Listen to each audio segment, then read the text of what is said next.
Halo para sahabat Mandiri Industri, salam Mandiri Industri. Bata ringan dikenal ada dua jenis, autoclave air concrete dan cellular lightweight concrete.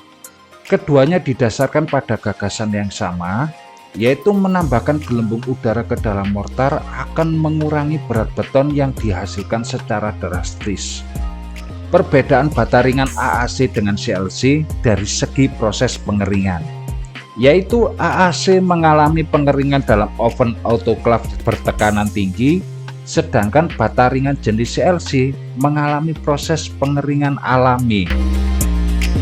Bata ringan AAC ini pertama kali dikembangkan di Swedia pada tahun 1923 sebagai alternatif material bangunan yang mengurangi pengundulan hutan. Bata ringan AAC ini kemudian dikembangkan lagi oleh Joseph Hebel di Jerman pada tahun 1943. Langsung saja kita pada pembahasan cara membuat bata ringan AAC atau Hebel AAC. Jadi kita siapkan bahan-bahannya dahulu. Di sini sudah saya siapkan Texafon. Texafon adalah kelompok surfaktan anatonik yang digunakan dalam sampo sabun cair. Rumus kimia Texafon adalah CH3 atau 10CH2 karakter foaming. Texafon terkenal karena kemampuannya dalam menghilangkan kotoran, menghasilkan busa yang stabil, dan meningkatkan vikositas dan formulasi produk. Sebagai surfaktan, Texafon bekerja dengan cara mengurangi tegangan permukaan air, sehingga lebih mudah menyebar dan mengangkat ke permukaan lainnya. Texafon di sini berfungsi menghasilkan foam dan meringankan padatan. Juga berfungsi sebagai emulsifer yang membantu mencampurkan minyak dan air. Dalam produk di sini kuncinya disebut batu bata ringan karena dihasilkan dari foam. Casting gypsum. Bahan ini merupakan bahan utama yang digunakan sebagai perekat dalam pembuatan gypsum. Lid gypsum, patung, panel gypsum, dan berbagai kerajinan tangan lainnya. Batu gamping yang sudah ditumbuk lembut atau gypsum ini berbentuk seperti bubuk lembut yang berwarna putih. Sifat kimia gypsum dalam bahan konstruksi adalah mineral yang berbentuk dari kalsium sulfat hidrat dan memiliki rumus CaSO4 atau 2H2O. Jadi sifat fisik dan kimia gypsum seperti kelarutan berat jenis dan diproses pengolahannya menjadi barat konstruksi tak lebih dari CaSO4 atau 2H2O menimbulkan panas pada adukan dan cepat padat mengering dan mengikat seperti semen bila kena air. Jadi fungsi gypsum di formula batu bata ringan ini adalah mempercepat pengeringan kapur sehingga tidak timbul retakan pada batu bata ringan dan menjadikan padatan yang cepat kering. Semen adalah bahan pengikat, yaitu zat kimia yang digunakan untuk konstruksi yang mengeras dan melekat pada bahan lain untuk mengikatnya bersama. Semen jarang digunakan sendiri, tetapi lebih sering digunakan untuk mengikat pasir dan kerikil. Semen biasanya digunakan untuk pasangan bata.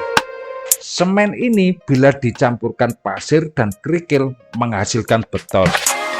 Jadi fungsi semen di sini sebagai pengeras yang mengikat antara foam dan material lain. Alkasit adalah bahan pembantu air yang fungsi utamanya adalah memperlambat hilangnya air dalam mengaduk air akibat terserap oleh permukaan. Jadi pada saat pengadukan air berguna untuk reaksi pengerasan air, dan bila pengaduan air kekurangan air akan mengakibatkan daya lekatnya berkurang. Jadi penggunaannya dapat meningkatkan kekuatan dan daya rekat adukan terhindar dari resiko retak rambut. Penggunaan bahan aditif seperti alkasit juga dapat mempercepat waktu pengeringan. Fungsi di batu bata ringan ini, alkasit juga sebagai memperkuat bending atau mengikat, jadi seperti ditambahkan lem dalam adonan. Pasir. Pasir adalah material granular yang terdiri dari partikel mineral dan bebatuan kecil dengan ukuran sekitar 0,063 mm hingga 2 mm. Pasir berbentuk dari hasil pelapukan bebatuan yang terjadi secara alami dalam jangka waktu yang sangat lama. Pasir ini memiliki peran penting dalam industri konstruksi karena sifatnya yang mudah dicampur dengan semen dan air untuk membentuk beton atau mortar. Jadi bangunan mulai dari dasar sampai finish pasti membutuhkan pasir. Di batu bata ringan ini, pasir berfungsi sebagai pemberat dan kekuatan padatan, juga mengemudikan harga. Sebelum ke pencampuran, kita harus menyiapkan cetakan. Saya memakai cetakan tinggi 20 cm dan panjang 60 cm, sementara lebar 10 cm. Jadi kalau dihitung kubik, sementara panjang 60 cm, ketemunya kita kalikan 4, dapat hitungan 5 kubik.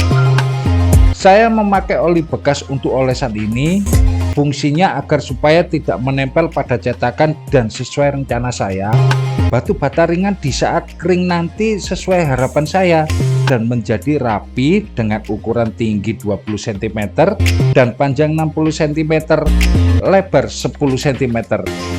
Oh iya, para sahabat Mandiri Industri, tekan tombol subscribe dan jangan lupa klik tanda loncengnya. Kemudian klik jempol suka bila Anda menyukai sebuah peluang usaha. Nah, sekarang tiba saatnya kita proses produksi mencampur bahan-bahan yang kita siapkan tadi. Saya memakai bor biasa. Saya juga memakai kipas mixer dengan ketinggian 2 cm, sementara lebar diameternya 20 cm.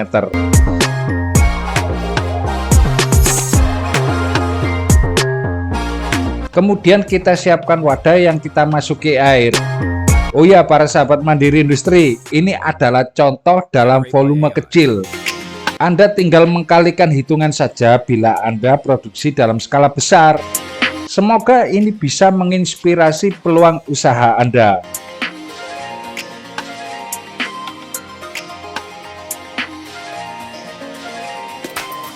Kemudian masukkan teksabon dan alkasit. Saya mendapatkan bahan ini membeli di toko online, yaitu Shopee.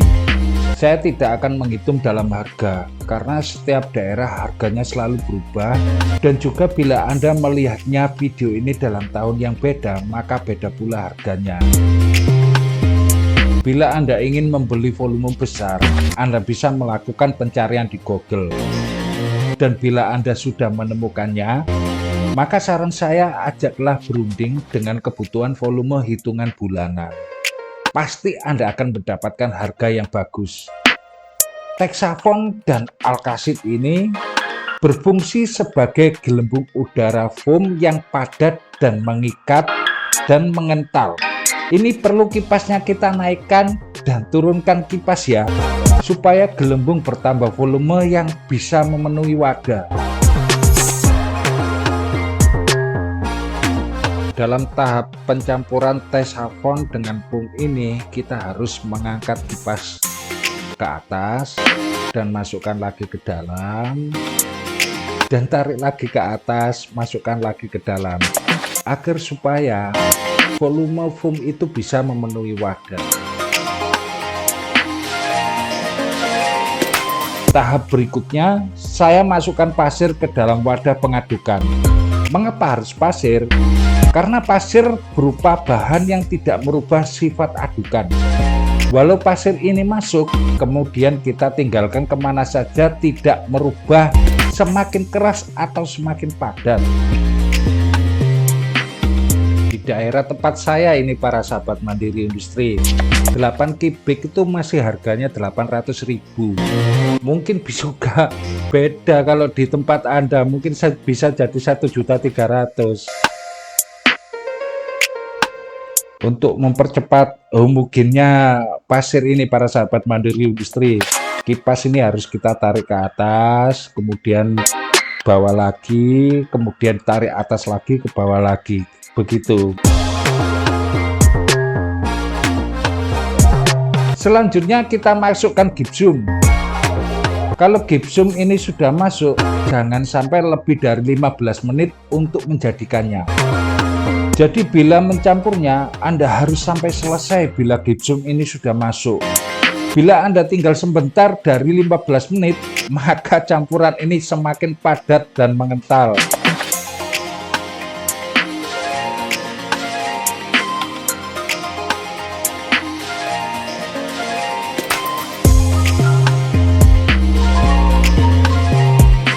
Dan yang terakhir kita masukkan semen.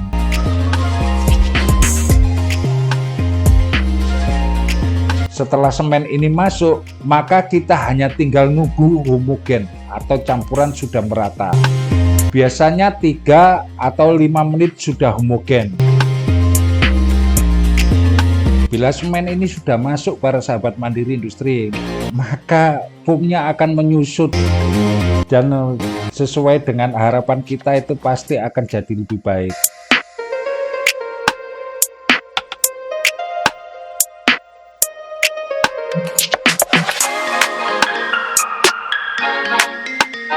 Kita harus tetap melakukan menaikkan kipas dan menurunkannya lagi, dan menaikkannya lagi dan menurunkannya lagi.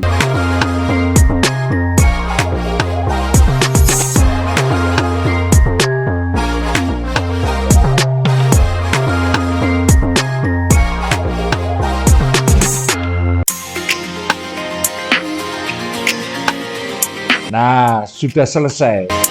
Kita tuang dalam cetakan.